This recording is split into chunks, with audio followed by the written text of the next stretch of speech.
네, 금요일에 따끈따끈한 법정 신장기업 유가정 유하경 변호사 장은미 변호사 두 분 나오셨습니다. 안녕하세요. 안녕하세요. 네, 안녕하십니까.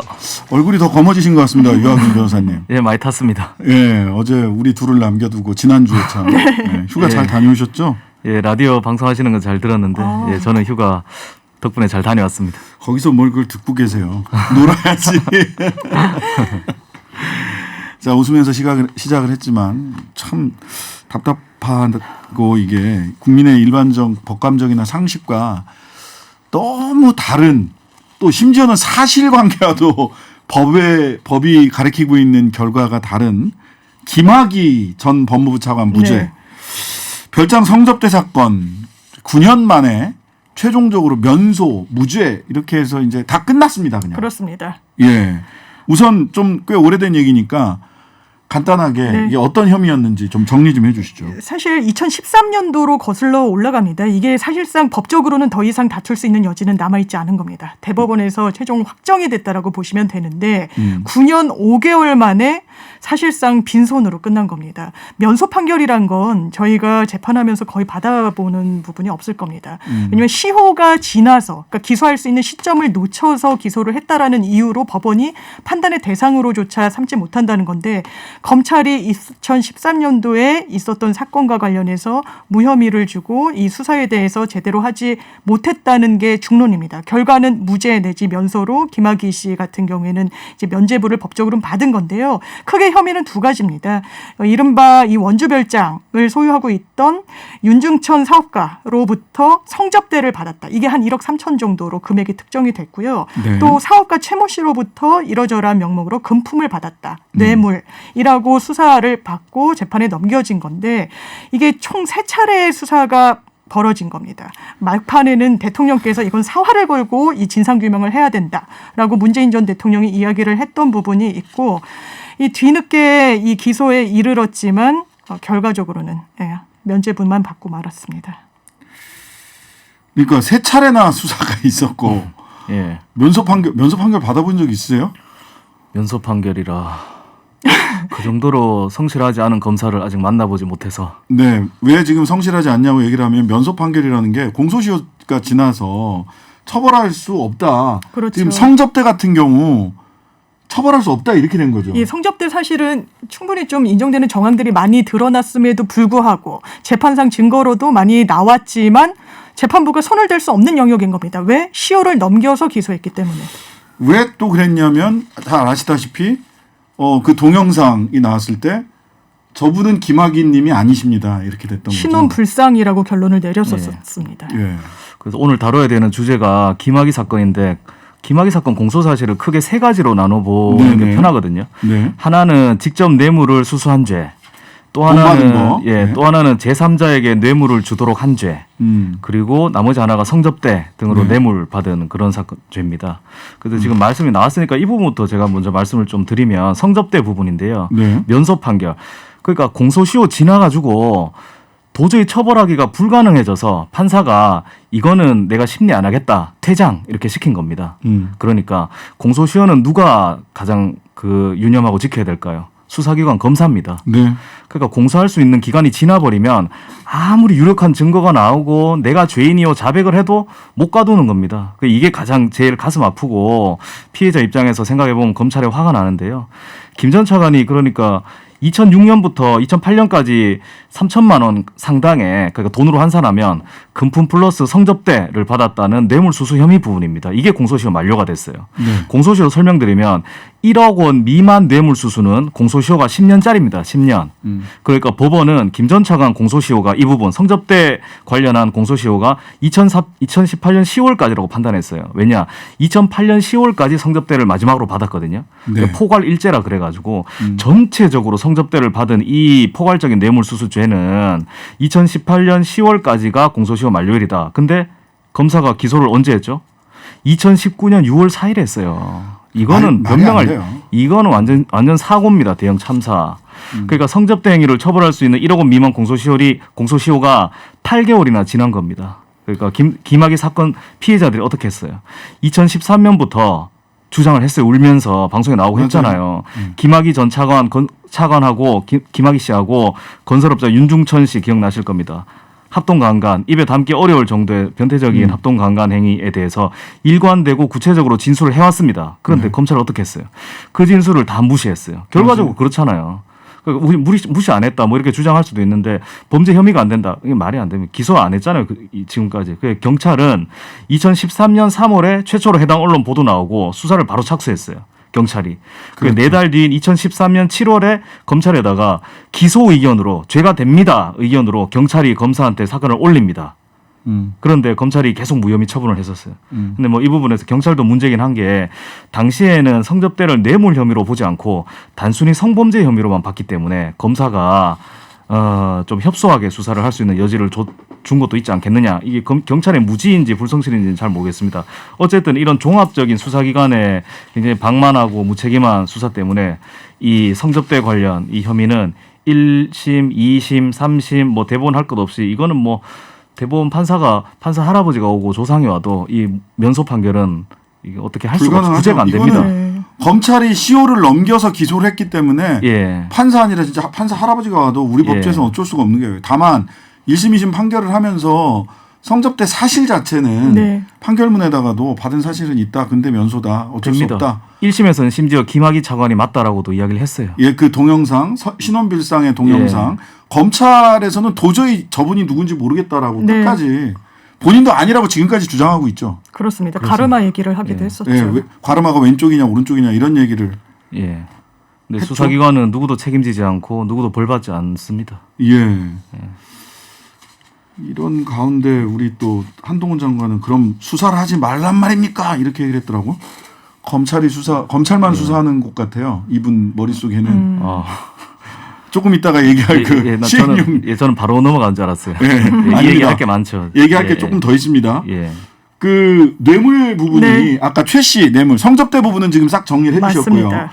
최 씨 뇌물 4천여만 원 뇌물 네. 부분이 1심에서는 인정 안 됐다가 2심에서는 인정됐다가 유죄로 인정됐었죠. 예. 그랬다가 또 대법원에서 파기환송이 돼서 다시 고법으로 내려가서 유죄 인정이 돼서 네. 이번 대법에서 최종 확정이 된 겁니다. 맞습니다. 이거 왜 이렇게 네. 판단이 바뀐 겁니까? 너무 복잡한데요. 일단은 네. 1, 2심 판단이 달랐던 겁니다. 이 네. 최모 씨 사업가로부터 받았다는 금품 4,300만 원, 1심은 무죄라고 했지만 항소심 2심은 이거 유죄인데 이거 뇌물 받은 거 맞는데? 라고 했을 때 이렇게 판단을 달리하게 됐을 때의 결정적인 증거는 이 돈을 줬다라고 한 그 지목된 사업가 최모 씨의 법정 증언이었어요. 그렇죠. 그런데 이 법정 증언을 항소심은 그대로 이거 신빙성이 높은데 이거 믿을만한데라고 판단을 했는데 대법원은 다르게 결론 내린 겁니다. 왜? 네. 이 사람이 1, 2심 법정에 증언을 하러 가기 전에 검찰과 면담을 합니다. 네. 그리고 실제로 법정 증언과 검찰에서 한 진술의 내용이 좀 온도차가 있었어요. 네. 그러니까 대법원은 이거 뭐지? 사실상 본인이 돈을 건넨 사람 입장이고 검찰로부터 회유, 압박이 있었다고 보여진다. 그렇다면 이런 일련의 과정들을 종합해서 봤을 때 법정에서 한 증언 그대로 있는 그대로 받아들이기가 어렵다라고 해서 또 이 4,300만 원 정도의 금품 수수도 뇌물로 인정되지 못했습니다. 참 이게 내용만 놓고 보면 이 판결은 굉장히 의미 있는 거고 그러니까 검찰에 의해서 증인의 증언 내용이 오염될 수 있다. 예. 충분히 검찰로부터 영향을 받지 않았다는 점을 검찰 니들 스스로 제대로 한번 입증해봐. 안 그러면은 검찰 직전에 만나고 와서 법정에 와서 증언한 거는 그 증언으로서 그 진실한 증언으로 인정을 안 할 거야? 라는 거잖아요. 예. 검찰은 이렇게 반박을 합니다. 이 대법원 판결에 대해서. 이 유죄가 나온 근거가 대법원 판사님들 이게 증인의 증언만이 아닙니다. 딴 증거도 있습니다. 항소심에서 이 뇌물죄에 대해서 유죄를 인정한 이유는 1심에서 인정하지 않은 직무상 대가성에 대해서 법리 해석을 올바르게 바로 잡았기 때문에 그렇습니다. 이렇게 주장을 저는 뭐 이 검사의 주장이 타당하다라고 봅니다. 네. 왜냐 2심 재판부는 이렇게 판결문에서 말을 하고 있어요. 2000년에서 2011년까지 부장검사, 법무부 검찰과장, 공안기획관 등으로 근무했던 김학의 전 차관에게 이 정도로 이제 유형력 행사가 가능한 사람이라는 겁니다. 힘이 세다. 예. 다양한 형태의 경제적 이익을 최 씨가 제공함으로써 자신이 하는 시행사과 관련돼서 다시 특수부 조사를 받는 상황이 발생할 경우에 김 전 차관을 이용해서 해결할 생각을 갖고 있었고 이건 굉장히 객관적으로 타당하다고 보인다. 그리고 이 최 씨는 과거 이 사건 전에도 특정 공무원에게 뇌물을 건넨 혐의로 유죄 판결 확정된 사실이 있습니다. 어유 유죄를 이 뇌물을 자주 건네시던 분이네. 예. 그래서 이런 뭐 여러 가지 사실관계들만 보더라도 예. 최 씨의 증언이 수사기관에서 했던 말과 법정 증언이 조금 달라졌다고 해서 그것만으로 다시 무죄로 뒤집을 수 있지는 않을 것 같은데. 그러니까 이게 예. 이게 요 사건만 놓고 봤을 때와 또 이게 전체적으로 넓혀 놓고 봤을 때 예를 들면 이제 기소유예 면소 판결 그 공소시효 도과한 것도 이전에 검찰이 그 정경심 씨 기소할 때 공소시효를 굉장히 도과하는 임박해서 것은 있죠. 검찰의 수치입니다. 그렇기 때문에 청문회 중이지만 밤 12시에 기소합니다. 네, 그래서 이렇게 얘기를 했는데 조사하지 않고. 예, 조사도 하지 않고. 예. 근데 김학의 씨는 8개월이나 넘겼죠. 8개월이나 넘기고 기소조차 하지 않으면 민망할 것 같으니까 일단 기소해놓고 면소 판결 받은 예. 거예요. 공소시효는 킥스라고 하는 우리 형사사법 포탈에 다 나와요. 빨갛게 경고등으로 뜹니다. 검사님들이 보면 그거부터 체크합니다. 공소시효. 예, 그 다음에 요 증언 같은 경우 검찰을 먼저 만나고 한 증언은 이거 제대로 믿기 어렵다라고 하는 건데 이거는 또 거꾸로 놓고 보면 그 한명숙 사건 때 네, 엄청나게 검찰한테 불렀죠. 엄청나게 그 죄수들이 가서 트레이닝을 받았다고 주장을 하잖아요. 네. 그러면은 이 건으로 놓고 보면 그때 했던 죄수들의 증언은 최근에 이 판결 김학의 사건에서 대법원에서 했던 대로 하면 그 증언은 하나도 믿을 수 없는 거예요. 그렇죠. 사실은. 같은 논리라면. 그래서 저도 네. 이거 뭐 기록을 다 보지 않아서 조심스럽게 말씀을 드리는 거긴 한데 대법관님들께서 왜 검사와 증인이 만나는 것만으로 증언이 오염됐다라고 봤는지 그 이유만 들어서는 저는 좀 납득이 어렵습니다. 네. 여튼 과거에는 그렇게 백몇 회 뭐 이렇게 만나고 와서 증언한 사람들의 증거 능력을 다 증언 인정이 능력 됐었죠. 인정을 증거 능력을 다 인정을 했었는데 이러다 보니까 이제 김학의 없는 김학의 파생 사건만 남았어요. 많아요. 예. 일단 김학의 전 차관이요. 이 대통령의 언급이 있었죠. 이거 다시 밝혀야 된다. 실체적 진실 검찰이 드러냈으면 좋겠다라는 취지로 나오자 야간에 해외 출국을 시도합니다. 네. 그냥 출국 시도하지 않았어요. 이른바 각해무샤, 본인과 동일한 어떤 신체 조건을 가진 남성, 동일한 옷을 입고 마치 유인을 하려는 듯이 취재진이나 다른 수사기관을 이렇게 혼동을 자초하면서 출국을 시도합니다. 검찰이 부랴부랴 그 사실을 인지하게 됐죠. 그러면서 출국 금지를 법무부 통해서 하게 되는데 이 과정에서 사실상 이 사건 번호가 구체적으로 나오기도 이전이었고 이런 사정 등이 있음에도 불구하고 사실상 있지도 않은 사건 번호를 출국금지 요청서에 기재했다 등등의 사유로 이런 부분은 적법 절차를 지키지 않은 거 아니냐라고 해서 뭐 이성윤 전 중앙지검장 등등 기소돼서 재판받고 있습니다. 이성윤, 차규근 출입국 정책본부장 그다음에 이규영 검사 그때 긴급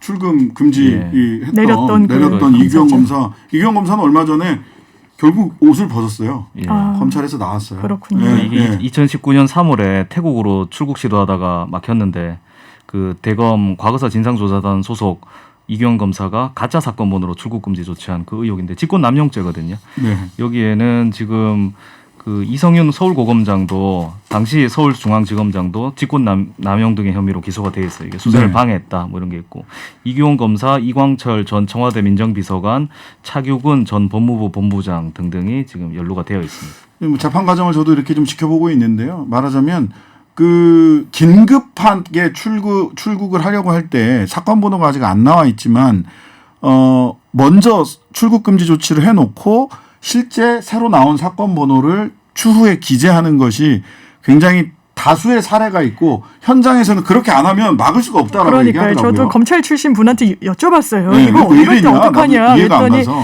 이거는 정말 뭐 구체적으로 이야기하기는 어렵지만 본인이 수사를 할 때 그냥 아예 못 나가게 그냥 그 출입국 금지 그 요청서도 없이 붙잡아 두고 나중에 출국을 금지한 사례도 있다라고 하고 사실 그러면 그 당시에 나가게 하는 게 맞았다는 맞았냐. 것인지에 대한 의문은 사라지진 않죠. 그래서 기소를 결과적으로 보면. 이게 이제 뭐 법상 재판이 또 진행돼 봐야 알겠지만 결과적으로 놓고 보자면 김학의는 무죄, 김학의의 출국 금지를 막고 김학의를 재조사하도록 했던 사람들은 유죄. 현재 재판 중. 네. 예. 그렇죠. 그리고 또 한 가지도 있는데 예. 이성윤 고검장은 이게 불법 출국 금지 의혹에 대한 수사 무마련 의혹으로 지금 기소가 됐잖아요. 근데 이 공소장을 또 검찰에서 유출을 합니다. 그래서 네, 맞아요. 예, 미리 예. 당사자도 모르는 그렇죠. 당사자도 공소장 아직 못 받았는데 예. 언론에 먼저 한 나갔어요. 일간지에 이성윤. 나왔죠. 예. 이성윤. 굉장히 혼란스러운 이게 사건이 돼버렸는데 그래서 공수처가 이 공소장 유출 사건에 대해서 또 수사를 했죠. 네. 그러다가 저인망식 무차별 통신조회에서 또 논란이 되고 아이고, 뭐 여러 참. 복잡합니다. 지금 김학의 없는 김학의 사건이 꼬리를 물고 언제 끝날지 모르겠어요. 이미 김학의 씨는 무죄가 됐고. 자, 그런 가운데 이렇게 검찰이 자기 사실은 자의적으로 수사를 했다가 안 했다가 뭐 기간이 늘렸다가 말았다가 했는데 근데 오늘 그 한동훈 장관은 시행령 어젠가요? 발표하면서 그럼 수사를 하지 말란 말이냐 이렇게 얘기를 했어요. 그렇습니다. 오직 수사하는 데는 검찰밖에 없다는 듯이 이야기를 했는데 자 어쨌든 이게 이제 소위 기수분리 법안에 대해서 찬반이 있을 수 있습니다. 근데 이것이 입법부 국회를 통하지 않고 시행령을 통해서 범위를 넓히는 것 한동훈 장관은 법령을 등을 내세우는 거죠. 네. 등을 얘기하면서 법령을 하나도 위반하지 않았다. 첫 번째. 그다음에 두 번째. 그럼 수사하지 말라는 거냐. 이게 두 가지 논리더라고요. 네. 그러니까 수사 능력은 사실 검찰만 담보하고 할 수 있다라는 논리가 저변에 깔렸다고 보는데요. 이 부분이 네. 왜 문제냐면 요체는 그렇습니다.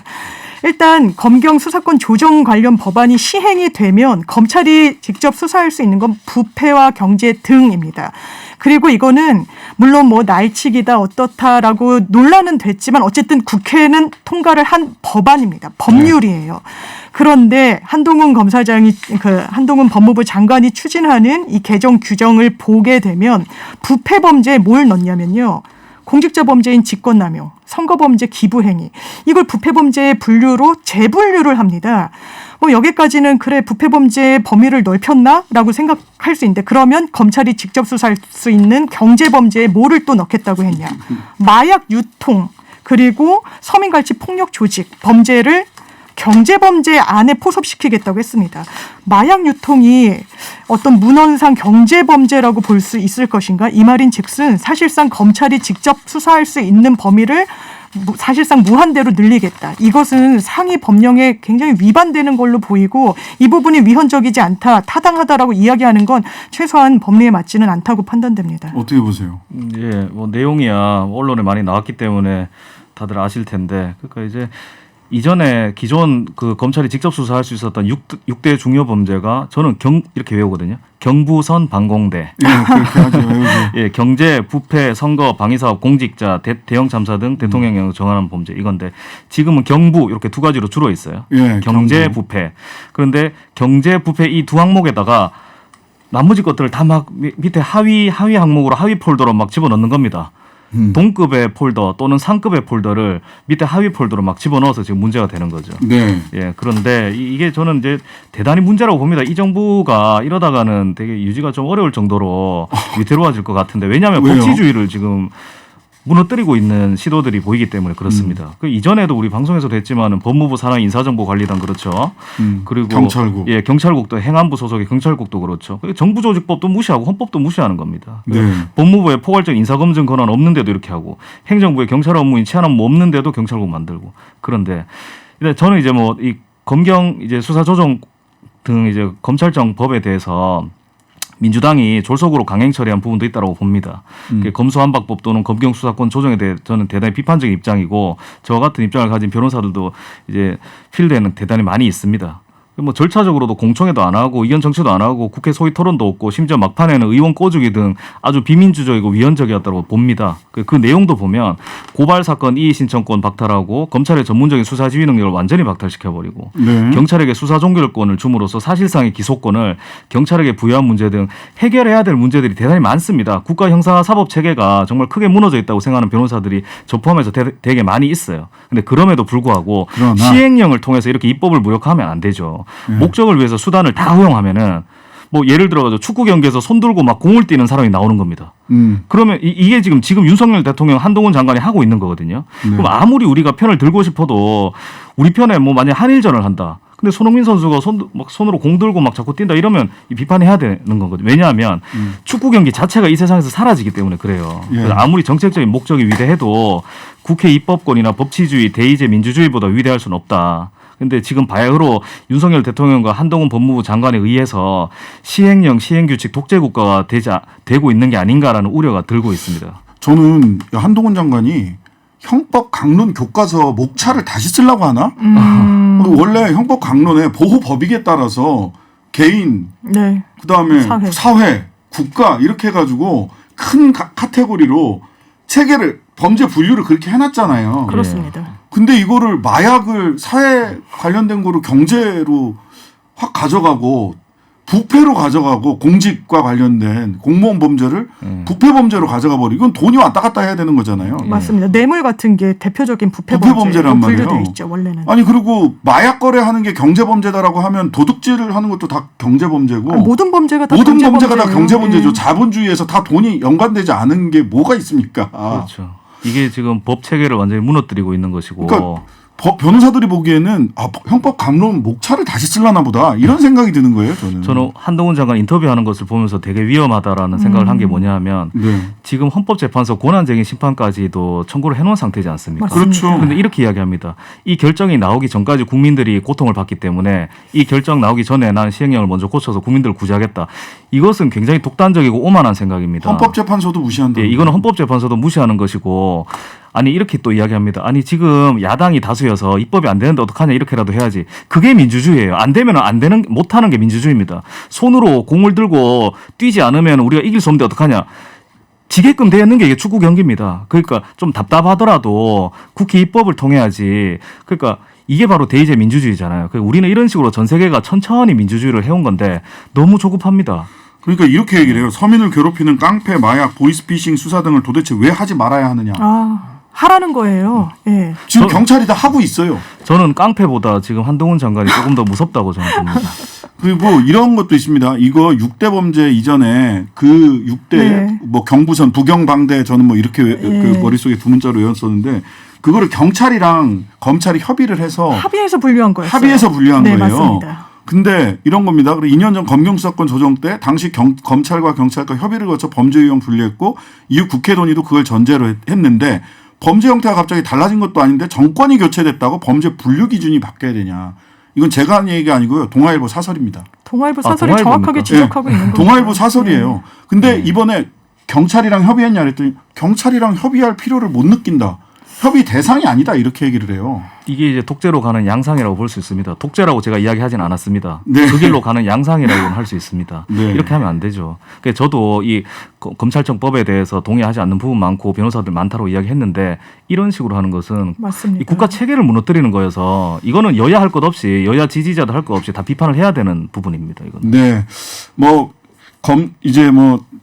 이제 국회가 할 수 있는 일들이 뭐냐 뭐 이런 얘기까지 해야 되는데 오늘은 거기까지는 시간이 모자라서 못 하고요. 국회가 알아서 좀 하세요. 일들 하셔야 됩니다. 이거 저도 굉장히 이 소위 기수분리 법안에 대한 찬반 여부를 떠나서 동아일보가 이렇게 얘기를 해요. 법무부가 시행령 개정으로 법 개정 효력을 무력화시킨 것이다. 정말 보수 언론도 위기의식을 느껴서 이런 지적이 나오는 걸 겁니다. 더 가면은 어려워지겠다라는 생각 때문인 것 같아요. 자, 신장기업 유과장 오늘은 여기까지입니다. 유학영 변호사, 장현우 변호사 두 분 감사합니다. 고맙습니다. 고생하셨습니다.